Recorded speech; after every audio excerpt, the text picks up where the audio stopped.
एक बार एक बहुत बड़ा नेता एक साधु की छोटे से आश्रम में गया। वह साधु के बारे में बहुत सुना था, तो उसके मन में आया कि मैं एक बार जा कर के देखता हूँ कि लोग उसकी इतनी तारीफ़ क्यों करते हैं।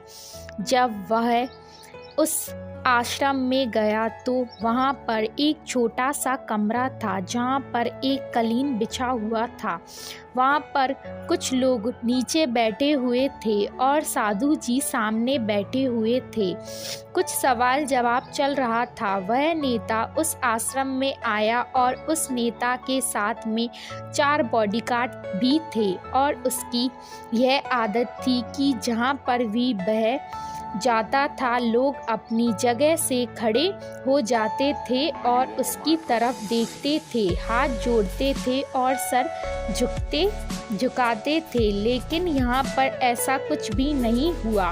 साधु व्यस्त होने के कारण उसकी तरफ देखा तक नहीं। तभी नेता को लगा कि यह मेरी बेइज्जती है और वह इस बात से गुस्सा हो गया। नेता ने थोड़ा गुस्से से साधु की बात को बीच में काटते हुए कहा कि मैं आपसे कुछ कहना चाहता हूँ।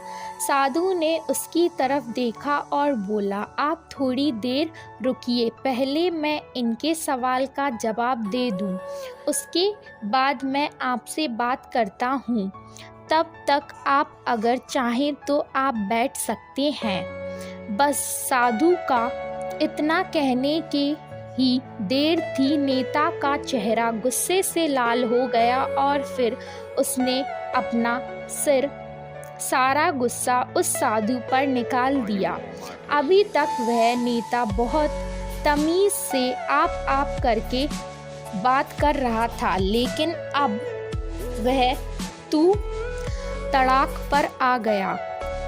नेता ने उस साधु को कहा, तुझे पता भी है कि मैं कौन हूँ और तू किससे बात कर रहा है?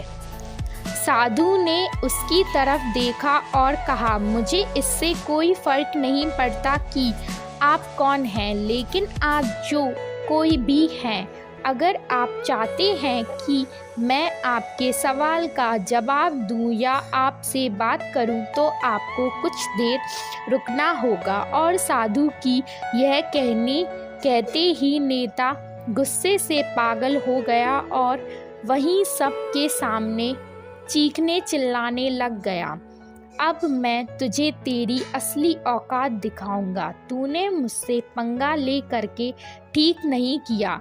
तुझे पता भी है मैं तेरे बारे में क्या सोचता हूँ? साधु ने फिर से नेता की तरफ देखा और बड़े ही प्रेम से कहा कि मुझे इससे कोई फ़र्क नहीं पड़ता कि आप मेरे बारे में क्या सोचते हैं। आप जो चाहें वह मेरे बारे में सोच सकते हैं। फिर नेता ने उससे कहा कि तू चाहे सुनना चाहता है या नहीं, लेकिन मैं तुझे यह सब के सामने बताऊंगा कि मैं तेरे बारे में क्या सोचता हूँ। तू कोई साधु नहीं है, तू एक बहुत ही घटिया इंसान है। तू एक ढोंगी है, पाखंडी है और यहीं पर जितने भी लोग बैठे हैं उन सबको बेवकूफ़ बना रहा है। तेरी बस एक ही मकसद है, इन लोगों के जेब में जितना भी पैसा है बस सब तेरे पास में आ जाए। तू अपने फ़ायदे के लिए इन लोगों का इस्तेमाल कर रहा है। अब मैं तुझे नहीं छोड़ने वाला हूँ। पूरी दुनिया के सामने तेरा पर्दाफाश करके रहूँगा। लेकिन उसकी इतने बोलने के बाद भी हल्की सी मुस्कान उस साधु के चेहरे पर बनी ही रही। यह देखकर वह और भी तिलमिला गया और उसने कहा, अब बहुत हो गया, अब मैं यहाँ 1 मिनट भी नहीं रुकने वाला, लेकिन अभी भी तेरे पास मौका है। अगर मुझसे माफ़ी मांगनी है या मुझसे कुछ कहना है तो कह सकता होगा। इतना सब होने के बाद भी साधु के चेहरे पर एक मुस्कान थी और वह बिल्कुल शांत था। और फिर उसने अपनी आंखें बंद करी और फिर साधु ने अपनी आंखें खोली, हाथ जोड़े और कहा कि मुझे आपसे कोई गिला शिकवा नहीं है। आपके लिए मेरे मन में कोई भी गलत ख्याल नहीं है। जो भी मेरे बारे में आपने कहा वह आपकी अपनी सोच थी, तो मुझे आप में कोई भी बुराई नज़र नहीं आती है। मुझे आप बहुत ही भले इंसान लग रहे हैं। और साधु के इतना कहते ही नेताजी का दिमाग 7वें आसमान पर पहुंच गया। उसके चेहरे पर एक अजीब सी खुशी थी, क्योंकि उस साधु ने वही कहा जो बाकी सब लोग उस नेता को कहते हैं। और वह खुशी खुशी उस आश्रम से अपने घर की तरफ चला गया और जाकर के अपने पिताजी के साथ में बैठ गया। उसके पिताजी ध्यान में थे। उन्होंने पूरी जिंदगी सिर्फ लोगों की सेवा करी और बदले में कुछ भी उम्मीद नहीं किया। तो थोड़ी देर बाद जब उन्होंने अपनी आंखें खोली और देखा अपने बेटे को अपने साथ बैठे हुए, तो उनके बेटे के चेहरे पर आज एक अजीब सी खुशी थी जो आज से पहले उन्होंने कभी नहीं देखी थी। फिर उसने एक एक करके सब कुछ बताया कि आज क्या हुआ, किस तरह से वह आश्रम गया और वहाँ पर क्या हुआ। उसने क्या कहा और साधु जी ने क्या कहा।